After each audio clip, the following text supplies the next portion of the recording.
शांत हो जाओ और गहराई से सुनो। आप वो नहीं हो जो आप खुद को समझते हो।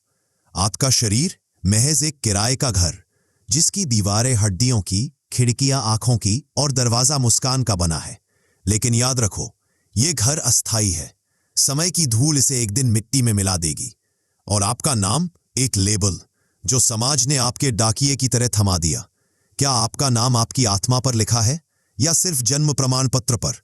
सच तो यह है, आप एक अनंत अस्तित्व हो, एक अमर देवता जो स्वप्न देख रहा है कि वह मनुष्य है।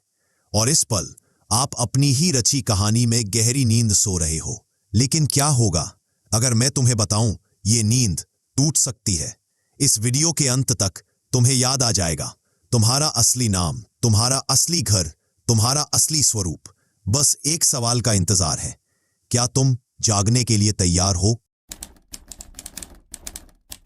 12,000 साल पहले, जब मिस्र की रेत पर देवताओं के कदमों के निशान बनते थे, एक रहस्यमय व्यक्तित्व उभरा, थोथ। मिस्रवासी उसे दजहुती कहकर पुकारते, जिसका अर्थ था समय का स्वामी, मृत्यु का लेखाकार। किंवदंतियां कहती हैं वह मृतकों की आत्माओं का लेखा जोखा रखता था। ना साधारण बही खाता नहीं, बल्कि एक जीवित ग्रंथ जहां हर आत्मा का सच स्वर्ण अक्षरों में लिखा जाता था। उसने जो लिखा वह सिर्फ शब्द नहीं थे, पन्नों की पट्टिकाओं पर उसने ब्रह्मांड का डीएनए उतारा था, जिन्हें आज हम एमरल्ड टैबलेट्स के नाम से जानते हैं। क्या आप जानते हैं, ये टैबलेट्स आज भी गुप्त स्थानों पर छुपाई गई हैं। कुछ कहते हैं मिस्र के पिरामिडों के नीचे, कुछ का मानना है हिमालय की गुफाओं में, और कुछ का दावा है वह शब्द नहीं बल्कि जीवित ऊर्जा है जो सही समय आने पर स्वयं प्रकट होंगी। 12,000 साल पहले जब थोथ ने एमरल्ड टैबलेट्स पर वो गूढ़ ज्ञान लिखा, उसने एक चेतावनी भी दी थी, इस ज्ञान को अयोग्य हाथों में न दो वरना विनाश हो जाएगा। और इसीलिए सदियों तक यह ज्ञान मिस्र के गुप्त मंदिरों की दीवारों के पीछे छुपाया गया। यूनान के रहस्यमयी स्कूलों में केवल चुने हुए शिष्यों को सिखाया गया। मध्य युग में चर्च द्वारा जलाए गए ग्रंथों में दफन हो गया। क्यों? क्योंकि यह ज्ञान सामान्य नहीं है। यह वह चाबी है जो आपके भीतर सोई हुई दिव्य शक्तियों को जगा सकती है, वास्तविकता के नियमों को बदल सकती है, आपको मनुष्य से देवता बना सकती है। लेकिन सावधान, इस पथ पर चलने वाले को 3 परीक्षाओं से गुजरना पड़ता है। अपने भीतर के अंधकार को देखने का साहस, सारी मान्यताओं को तोड़ने की हिम्मत, अपने वास्तविक स्वरूप का सामना करने की तैयारी। क्या आप जानते हैं, आज भी दुनिया के गुप्त समाज इस ज्ञान के टुकड़ों को अपने पास रखते हैं, इसे सामान्य जनता से छुपाते हैं, केवल अपने सदस्यों को ही प्रदान करते हैं। लेकिन अब समय आ गया है जब यह ज्ञान सभी के लिए प्रकट हो रहा है, क्योंकि मानवता अब तैयार है, या फिर क्योंकि यही वह समय है जिसकी भविष्यवाणी थोथ ने की थी। अब एक ऐसा सच जो तुम्हारी पूरी पहचान को चुनौती देगा। तुम्हारा शरीर, जिसे तुम इतना ठोस समझते हो, वह 99.99% खाली स्थान है। सोचो, यदि हम परमाणु के नाभिक को एक क्रिकेट की गेंद के बराबर बना दें, तो इलेक्ट्रॉन 1 किलोमीटर दूर होगा। बीच में कुछ नहीं, केवल शून्य।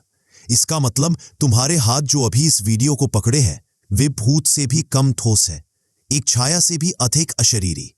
फिर सवाल उठता है, अगर तुम्हारा शरीर वास्तव में है ही नहीं और वह मन भी नहीं जो हर पल विचारों को जन्म दे रहा है, तो फिर असली तुम हो कौन? वह जगह जहां तुम्हारा वास्तविक स्वरूप छुपा है, वह है तुम्हारे विचारों के बीच का वह खालीपन जब सब विचार थम जाते हैं। अभी इस पल आंखें बंद करो। नहीं, शरीर की आंखें नहीं, अपनी चेतना की आंखों से देखो। ध्यान दो उस परम शांति पर जो विचारों के आने जाने को देख रही है। वो जो सुन रही है मेरी आवाज को, वही असली तुम हो। प्राचीन ऋषियों ने इसे साक्षी कहा, शाश्वत दृष्टा। योगियों ने इसे दिव्य चिंगारी बताया। और तुम इसे हर पल जानते हो, बस पहचानना भूल गए हो। वो तुम जो तुम्हारी आंखों के पीछे बैठा है, वही तुम्हारा असली स्वरूप है। अब वह क्षण आ गया है जब हम ज्ञान को क्रिया में बदलेंगे। 3 ऐसे अभ्यास जो प्राचीन काल से रहस्यमयी संप्रदायों द्वारा संरक्षित किए गए। पहला अभ्यास, दृष्टा की चाबी। जब भी दर्द, डर या चिंता उठे, ये शब्द मंत्र की तरह दोहराओ। ये मेरे चरित्र को हो रहा है, मेरी चेतना को नहीं। यही है पहला जादू, दुख के भ्रम से मुक्ति का। दूसरा अभ्यास, ब्रह्मांडीय स्पंदन। हर सुबह दुनिया के जागने से पहले अपने को विस्तारित करो।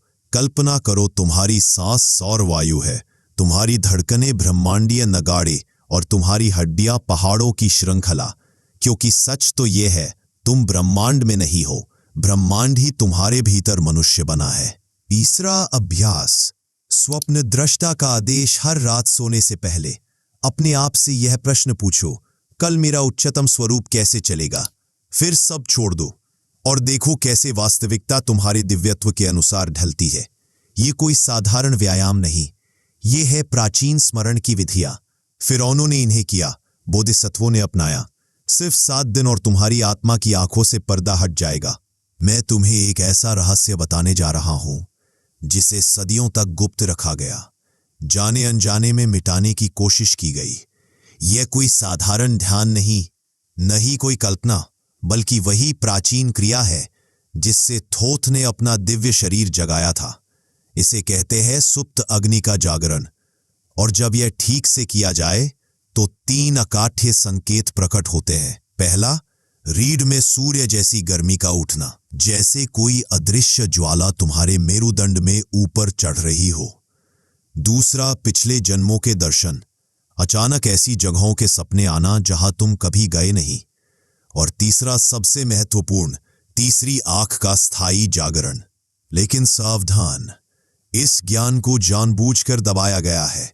कुछ शक्तियां चाहती हैं कि मानवता सोई रहे, इसीलिए मैं पूरी विधि नहीं बता सकता। सिर्फ वही इसे पाएंगे जो वाकई तैयार है। जो पहले 100 लोग कमेंट में अग्नि लिखेंगे, उन्हें मिलेगी पूरी विधि, सटीक मुद्राएं, मंत्र, चंद्र समय। पर याद रखो, इस रास्ते पर चलने के बाद वापस सोना असंभव है। अब मैं तुमसे विदा देकर, जो जाग गया है वह कभी सो नहीं सकता।